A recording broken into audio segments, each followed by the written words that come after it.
Odofo ana abusua wode wa fidie ato Adom TV. Semre wo hwe Nkuranhyensem. Ya medi ho chiame medin yam yeso ene nita kotego. Me makwaba e de badwumade we so. When we are all born into this world, we all desire to live a good life. Ye nyina e wa brabo mu ye pese ye bubra eso ani. Ye bubra empo ede enemapa ebre yen. Ebu bra ebema empo woni eben yen ato ye nipa se wo ya de wa nipa papa empo ye ye adwuma se mpanifo hu se akwa wa de nipa papa se empo ye sua de nya ye ane se ye be sua de edum pempenso a se so hwe ba ye be din kunim nya ka se we do a good student empo aware wo yere pese okunu ka kire ne se wo ye oyere papa na empo okunu so pese ne yere ka kire se wo ye okunu papa enkwada ya wo aba wi asenso woni pese ye catch on se wo ya kwada papa na won so ehwe na na eja e catch on se wo ye ni papa nti nyina ye pe papa yo ye pe de be yo a ya brabo bedimu aso ani nti na de nema me de bra o mato ne din making your life look good. Making your life look good. Ababa ebo ye se wo ko ba bia wo hyehyɛ ho hyehyɛ ho kama na wa feel good ene de mi hu twa na ya kasa making your life good wo life no nema miensa ena kabomu a eye wo life no de kan eye sebe we de ana efe na physical ana adwene ana psychological ena sunsum ana spirit nti ansa na obekasa your life is good no all these three components should be good. You should be good physically, you should be good mentally, and you should be good spiritually. So say wabrabo edimu honam fam na edimu nyansa ne adwene fam na edimu sunsun fam enti untimi sore preko ka se o mabrabo dimu ana mabrabo sefata sinto elba kumu ye fa we de ana physical ne ye fa wa adwene ana mental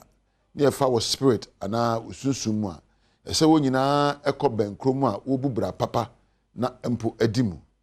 na ye ka physical good na wabrabo eye physical no edimu a ene sen enye watare hye ene enye wahosiesie enye baabi a woda ene enye ka wotimu na hye wo pomodne soronko ye etima wodi akoniaba ene sen sa no power so de watete wo apom sa na power so de na empo wadi aduane pa se edu baabi a watumi se wedi mu abre nti obeje wa kakra na edu na jusum nso a wapɛ na bi ada saa nneɛma we a woyɛ ɛno wonte ho emfiri empo adwene no ho ɛyɛ adwene no ɛyɛ die ɛna ma utimi yɛ nneɛma a mekan enti ansa na betimi aka sɛ you are looking good no sɛ you feel good, you should feel good ɛsɛ wode nneɛma bi to adwene pro so mama wakenya wo ho aka sɛ me de meyɛ ɛne sɛn nneɛma a wobɛka no adwene pro so no enya wo de enya wo sunsun enti waso na pɛi nneɛma abɛka kyerɛ ho no dwene ho ɛsɛ da bɛka bia na bɛnya wo de empo enya wo sunsun enti but for you to feel good you first have to think about good things ɛsɛ wo yimu ɛsɛ nneɛma a ɛyɛ fata ya ɛsa brabo mu na empo wo bobo ho na pɛi na nyumre ɛno nti for you to look good so obɛhyehyɛ ho yie ni nyina so yɛ sika wo botom so obɛdedu na pa sika wo botom na ansa abɛnya sika no gisa wadwen adore eye bibi ama adasama enya so mfaso na etua kapa na mpo wosunsum so edayie ene wo bo ade ne wo twaka bi yesunsum de ye hu no adwene mpo de se make se efrima adwen mu na sunsum no o kita hodi a ono so di wosunsum afam ye wosunsum kita hodi emienu ye papa ye sunsum ene ye bone ye sunsum ye sunsum a kronkron no kore ene odo ene wo sunsum a eye entro etan ene empodi anye enti nneoma a obeye na abrabom no be kire sunsum a wo da ano se wodi ne kure na wo do adi na ene esefata wo dan sunsum papa ene adi ntro na woni odo na empo obokro no na ye ne man semfata wo dan sunsum bone enti ne obeye bia no ekenya wo sunsum kura obebata no te baba ye ebo nneoma miensa nyina kabomu a ena aka say I'm living a good life. Living a good life physically, living a good life mentally, and living a good life spiritually. ne nyina nyina so eye suban ne nyina so eye nia wota eyo ne nyina so eye nia wota ede wadwen siso sempo ofa na adesua se de ya wo sin kete eso kane anajo epe mere sua de na ene bema ade na kotim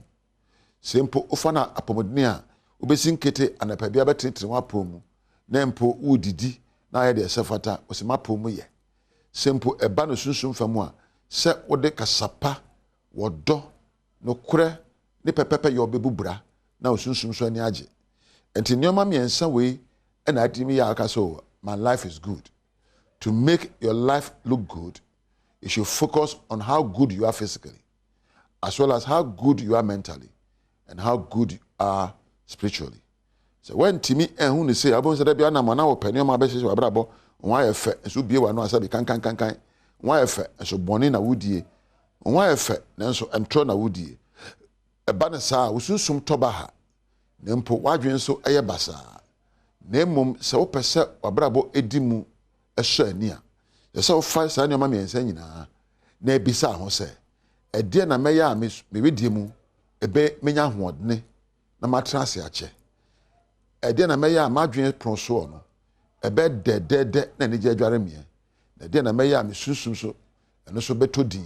na empo me ne twedi ampon onyankopon edi nkita ho se wo po wo mpo wo suban ema wone bone de nkita ho ana empotwe de ampodi nkita ho suban bi wo uda na di a ebie wo soro fence ena suban bi so wo uda na di a ebie empobonsam fence gidie ekura safo ede bie onyame apono ana ehu abufuo ni atete ni awerɛho ebie empo obonsam apono so pese uhini nyankopɔn pono a eye gidie eye nokore eye nkatehudi a ede mfaso obere wo bi